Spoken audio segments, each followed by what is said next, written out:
لفظ طاغوت اس کے لیے استعمال ہوتا ہے جو جبراً انسانوں سے اپنی بندگی کرائے، لیکن ایک تعریف یوں بھی ہے کہ اللہ کے سوا جس کی بھی بندگی کی جائے وہ طاغوت ہے۔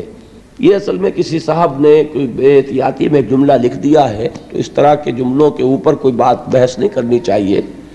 طغا حد سے گزر جانا کہتے ہیں، اپنی کسی بھی شے کا اپنے حد سے تجاوز، یہ طغا ہے۔ طاغوت کا لفظ اسی سے بنا ہے۔ جو غیر اللہ کی پرستش کر رہے ہیں وہ بھی طاغوت، اور جن کی پرستش کی جا رہی ہے، اب اگر تو وہ ہے جیسے کہ حضرت عیسیٰ علیہ السلام کو پوجا جا رہا ہے، ان کو ہم طاغوت نہیں کہیں گے، ان کا فعل طاغوت میں آ جائے گا، لیکن وہ ہستیاں طاغوت میں نہیں ہوں گی، معاذ اللہ ثم معاذ اللہ۔ لیکن جو جبراً اپنی بندگی کروائے اللہ کے سوا، وہ یقیناً طاغوت میں آ جائیں گے۔ اور کوئی بھی اللہ کا رسول یا اللہ کا ولی جو ہے، وہ کبھی بھی انسانوں کو اپنا بندہ بننے کے لیے نہیں کہتا۔